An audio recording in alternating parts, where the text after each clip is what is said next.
Bom dia, boa tarde, boa noite. Todas as pessoas que estão chegando são muito bem-vindas. Estamos começando mais um capítulo do livro Como Fazer Amigos e Influenciar Pessoas. Estamos terminando esse livro e bora para a nossa leitura de hoje. Capítulo 8, da parte 3, eu acho. Faça com que o erro pareça fácil de corrigir. Um amigo meu, solteirão de uns 40 anos, finalmente ficou comprometido e sua noiva o persuadiu a fazer aulas de dança. Só Deus sabe quanto eu precisava de aulas de dança, pois dançava exatamente como havia aprendido 20 anos atrás, confessou ele ao me contar a história. A primeira professora com quem tive aulas provavelmente foi honesta comigo. Disse que eu fazia tudo errado. Teria que esquecer o que sabia e começar do zero, mas aquilo me desanimou. Não tinha incentivo para ir em frente, então larguei as aulas. Ele continuou a história dizendo: pode ser que a segunda professora estivesse mentindo, mas eu gostei. Ela me falou com tranquilidade que meu estilo talvez fosse antiquado, mas que os fundamentos eram corretos. Além disso, garantiu que eu não teria dificuldade em aprender alguns novos passos. A primeira professora me desencorajou a enfatizar meus erros. A segunda fez o contrário. Elogiava o que eu fazia direito e minimizava os erros. Dizia que eu tinha um senso de ritmo natural, que era um dançarino nato. Meu bom senso me diz que sempre fui e sempre serei um dançarino de quinta categoria, mas no fundo gosto de pensar que talvez ela estivesse dizendo a verdade. Claro, eu estava pagando para que ela dissesse aquilo, mas por que ficar lembrando? Por fim, ele completou: seja como for, sei que hoje danço melhor do que dançaria se ela não tivesse dito que eu tinha um senso de ritmo natural. Aquilo me encorajou, me deu esperança, me fez querer melhorar. Se você diz a seu filho, cônjuge ou funcionário que ele está agindo de maneira estúpida, que não tem jeito para tal coisa ou está fazendo tudo errado, acaba tirando o seu ânimo para tentar se aprimorar. Mas se você faz o inverso, encoraja, faz a tarefa parecer fácil, demonstra fé na capacidade dele e diz que tem potencial, ele vai praticar incessantemente até evoluir. Lowell Thomas, um excepcional artista dos relacionamentos humanos, empregava essa técnica. Ele enchia a pessoa de confiança, inspirava com coragem e fé. Certa vez, passei um fim de semana com o senhor e a senhora Thomas. Na noite de sábado, fui convidado a participar de uma amigável partida de bridge diante de uma lareira. O problema é que eu não entendia nada do jogo. Mas Dale não tem dificuldade, explicou Lowell. Basta ter memória e discernimento. Você já escreveu artigos sobre memória, vai achar moleza. E antes que eu percebesse, pela primeira vez na vida, estava diante de uma mesa de bride. Tudo porque me disseram que eu tinha um talento natural e fizeram o jogo parecer simples. Por falar em bridge, eu me lembro de Ellie Culberson, que escreveu livros sobre o jogo que foram traduzidos para vários idiomas e venderam mais de 1 milhão de exemplares.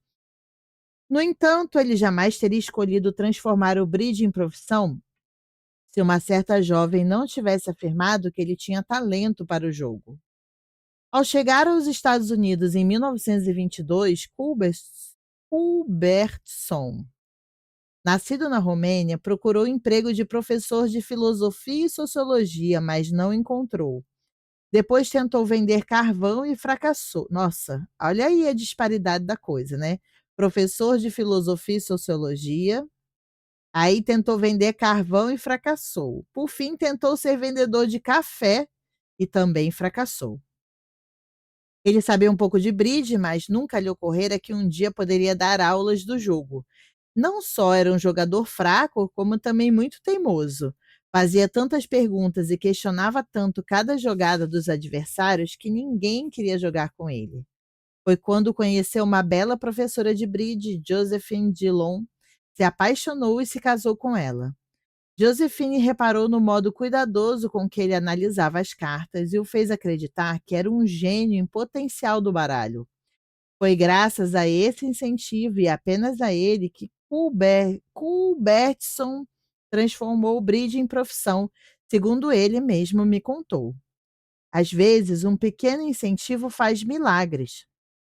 Clarence M. Jones, um dos instrutores de meu curso em Cincinnati, Ohio, descreveu como mudou completamente a vida do filho ao incentivá-lo e fazer com que seus problemas parecessem simples. Quando tinha 15 anos, David veio morar comigo em Cincinnati. Tinha levado uma vida difícil. 12 anos antes, sofreram um acidente de automóvel que o deixou com uma cicatriz feia na testa. É o Harry Potter, hein? Provavelmente por causa da cicatriz, os diretores concluíram que ele tinha sofrido danos cerebrais que comprometiam seu aprendizado. Estava 2 anos atrasado em relação à sua faixa etária, por isso ainda frequentava o sétimo ano, mas não sabia tabuada, fazia contas de somar nos dedos e mal conseguia ler.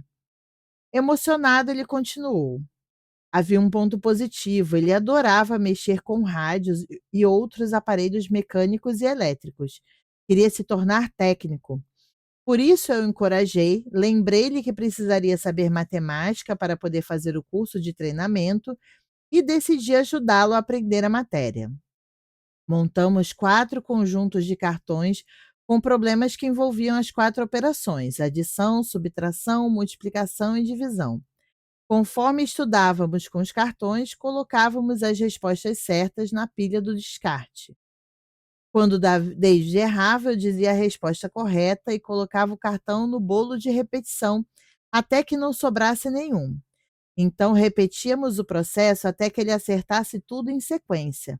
A cada acerto, eu o elogiava muito, em especial se fosse um cartão que ele já tivesse errado. Aí, eu vou contar para vocês o que aconteceu hoje na minha vida. A professora Luciana, ela preocupada que vai ter que ensinar equação para alunos que não sabem, principalmente a conta de divisão, que é o calo, né, no sapato dessa criançada, ela resolveu fazer uma técnica de drill. O que que é drill? Treinamento por repetição. E aí, o que que os alunos fizeram? Fizeram as contas com a calculadora. É, gente, pois é, que difícil, né? Difícil. "Ai, poxa, mas a calculadora é feita para ajudar". É, gente, mas assim, nesse tipo de técnica, fazer essas contas com calculadora é igual você ir na academia e colocar um robô para fazer o exercício esperando que você fique forte. Não é muito inteligente, né. Mas é isso. É, essa é a dificuldade. Mas ó, às vezes a gente precisa, né, da coisa da repetição, o treino por repetição. O senhor Jones relatou que todas as noites eles jogavam até não sobrar nenhum cartão e contavam o tempo do exercício com um cronômetro. Prometi que quando ele conseguisse acertar todas, em 8 minutos, sem nenhum erro, pararíamos de jogar toda a noite. No começo parecia uma meta impossível para David. Na primeira noite ele levou 52 minutos. Na segunda, 48. Depois 45, 44, 41, até que baixou da casa dos 40 minutos. Comemorávamos cada redução no tempo. Eu chamava minha esposa e nós o abraçávamos e fazíamos uma dancinha. Ao fim de um mês, David já estava acertando todos os cartões sem errar em menos de 8 minutos. Quando tinha uma pequena melhora, ele mesmo pedia para repetir o exercício. Tinha feito a fantástica descoberta de que aprender era fácil e divertido. O Sr. Jones contou que as notas de David em matemática deram um salto. É impressionante como a matéria fica mais fácil quando se sabe fazer multiplicações. Quem diria, não? Nossa, como fica fácil quando a gente sabe as 4 operações básicas, hein? Ele ficou surpreso quando levou uma nota 8 para casa. Aquilo nunca tinha acontecido. A partir de então, sua habilidade de leitura melhorou rapidamente e ele começou a usar o talento natural para o desenho. Naquele mesmo ano, o professor de ciências o encarregou de desenvolver um projeto. Ele decidiu criar uma série complexa de modelos para demonstrar o efeito das alavancas, algo que exigia não só habilidade do desenho e na criação de modelos, mas também matemática aplicada. O trabalho dele recebeu o prêmio de primeiro lugar na Feira de Ciências da escola e foi inscrito na competição municipal, recebendo o terceiro lugar em toda a cidade de Cincinnati. Satisfeito, ele contou: aquilo foi o suficiente. Lá estava aquele garoto que tinha repetido de ano 2 vezes, que diziam ter danos cerebrais, que era chamado de Frankenstein pelos colegas de turma e que ouvia que os miolos tinham saído pelo corte na cabeça. De repente, ele descobriu que era capaz de aprender e realizar coisas. O resultado? A partir do último bimestre do oitavo ano até o fim do ensino médio, ele nunca deixou de estar entre os melhores da turma. No ensino médio, foi eleito para a Sociedade Nacional, que reúne os melhores alunos do país. Assim que descobriu que aprender era fácil, sua vida se transformou. Assim, se quiser mudar os outros sem ofender nem criar ressentimento, ou ajudar os outros a se aprimorarem, encoraje. Princípio 8: encoraje, faça o erro parecer fácil de corrigir.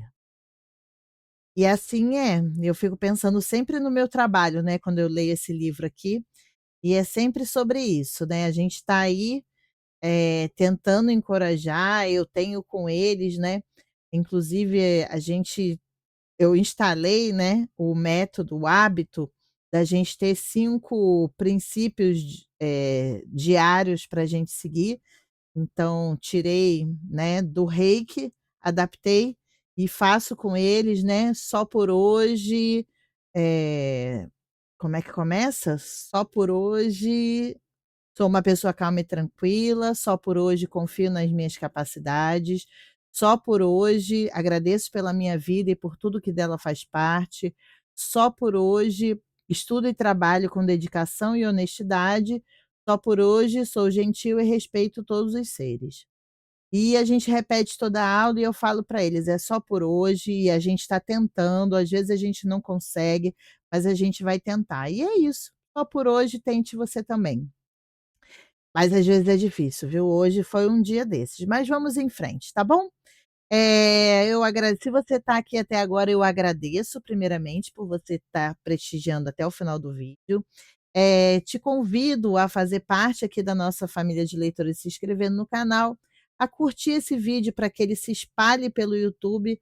Aqui embaixo tem a minha meu Instagram, me segue por lá e vamos em frente, tá?